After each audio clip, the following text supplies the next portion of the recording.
Immigration એન્ફોર્સમેન્ટના નામે થઈ રહેલી પોલિટિકલ સ્ટન્ટબાજી હોય કે પછી ટેરિફના નામે આખી દુનિયાને ભાનમાં લેવાની વાત. ટ્રમ્પ અત્યાર સુધી અમેરિકાની પબ્લિકના નામે પોતાની મનમાની કરી ગમે તેવા નિર્ણયો લઈ રહ્યા છે, પરંતુ તેના કારણે જે સ્થિતિ ઊભી થઈ છે તે ટ્રમ્પને ફાયદો નહીં પરંતુ નુકસાન કરાવી રહી છે, જેનો પુરાવો હાલમાં જ થયેલા એક પોલમાં જોવા મળ્યો છે.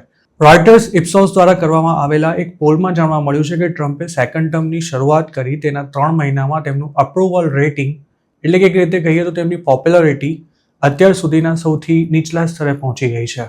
6 દિવસ સુધી કરવામાં આવેલા પોલમાં ભાગ લેનારા 42% લોકોએ ટ્રમ્પની કામગીરીથી સંતોષ વ્યક્ત કર્યો હતો, જ્યારે 3 વીક પહેલા થયેલા પોલમાં ટ્રમ્પના પરફોર્મન્સથી ખુશ હોય તેવા અમેરિકન્સનું પ્રમાણ 43% હતું, જ્યારે જાન્યુઆરી 20ના રોજ તેમણે સત્તા ગ્રહણ કરી તેના અમુક કલાકો બાદ કરાયેલા પોલમાં ભાગ લેનારા 47% લોકોએ ટ્રમ્પના કામકાજને યોગ્ય જણાવ્યું હતું. રોયટર્સ ઇપ્સોસ દ્વારા 3 મહિનામાં થયેલા 3 પોલ્સના રિઝલ્ટથી એ વાતનો અંદાજ મળી રહ્યો છે કે યુએસમાં ટ્રમ્પ સામેનો અણગમો વધી રહ્યો છે. ટ્રમ્પે સત્તા સંભાળતાની સાથે જ ઉપરાછાપરી અનેક એક્ઝિક્યુટિવ ઓર્ડર્સ ઇસ્યુ કરીને સપાટો બોલાવી દીધો હતો, જેનાથી એવો માહોલ ઊભો થયો હતો કે ટ્રમ્પે બધાને દોડતા કરી નાખ્યા છે.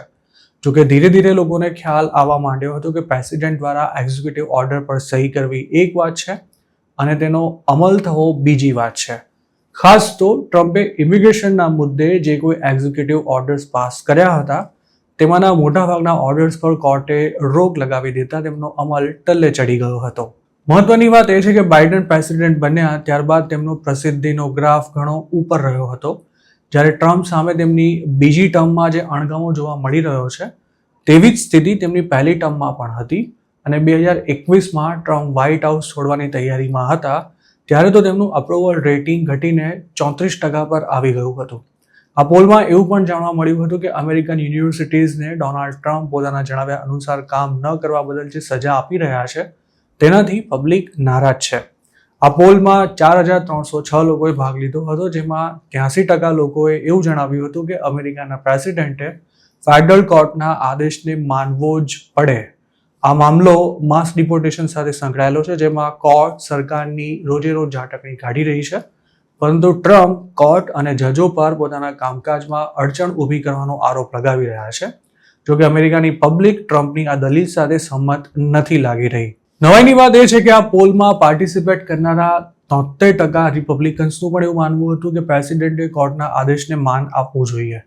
ટ્રમ્પે પ્રેસિડેન્ટ તરીકે શપથ લીધા ત્યારબાદ પહેલું ભાષણ આપતા તેમણે એવી વાત કરી હતી કે આજથી અમેરિકાનો સુવર્ણયુગ શરૂ થાય છે, પરંતુ રોયટર્સના પોલમાં ભાગ લેનારા 59% લોકોનું માનવું હતું કે અમેરિકા ગ્લોબલ સ્ટેજ પર પોતાની ક્રેડિબિલિટી ગુમાવી રહ્યું છે. આ સિવાય ટ્રમ્પ મજાકના નામે ત્રીજી વાર પ્રેસિડેન્ટ બનવાની પોતાની ઈચ્છા પણ અવારનવાર જાહેર કરી રહ્યા છે, અને છેલ્લે તો તેમણે કોન્સ્ટિટ્યુશનમાં આમ કરવા માટેના પણ રસ્તા છે તેવી પણ વાત કરી હતી. પરંતુ 75% અમેરિકન્સનું માનવું છે કે 78 વર્ષના ટ્રમ્પે થર્ડ ટર્મનો વિચાર માંડી વાળવો જોઈએ. હાલ ડોનાલ્ડ ટ્રમ્પ ખૂબ જ મજબૂત સ્થિતિમાં છે, કારણ કે સેનેટ અને હાઉસ બંનેમાં તેમની પાસે મેજોરિટી છે, પરંતુ જો પબ્લિકમાં તેમની સામેનો અણગમો આ જ રીતે વધતો રહ્યો તો 2026માં આવી રહેલા મિડ ટર્મ ઇલેક્શનમાં રિપબ્લિકન્સને મોટું નુકસાન સહન કરવું પડી શકે છે, અને ટ્રમ્પ સાથે પહેલી ટર્મમાં પણ આમ જ થયું હતું. આ ઇલેક્શનમાં જો રિપબ્લિકન્સનું ધોવાણ થઈ જાય તો પણ ટ્રમ્પની સત્તાને કોઈ નુકસાન નથી થવાનું, પરંતુ એવી સ્થિતિમાં તેમના માટે સરકાર ચલાવવું વધુ મુશ્કેલ બની શકે છે. યુએસમાં સમયાંતરે કરવામાં આવતા પ્રકારના પોલ્સનું ખૂબ જ મહત્વ છે. ખાસ તો પ્રેસિડેન્શિયલ ઇલેક્શન નજીકમાં હોય ત્યારે આ પોલ્સને ખાસા સિરિયસલી લેવામાં આવતા હોય છે. કમલા હેરિસ ઇલેક્શન નહીં જીતી શકે તેવો અંદાજ પણ આવા પોલ્સથી જ આવી ગયો હતો. જોકે હવે આ જ પોલ્સ ટ્રમ્પ સામે ખતરાની ઘંટડી વગાડી રહ્યા છે, અને છેલ્લા 3 મહિનામાં અમેરિકામાં ડોનાલ્ડ ટ્રમ્પ સામે 2 મોટા વિરોધ પ્રદર્શનો પણ થઈ ચૂક્યા છે.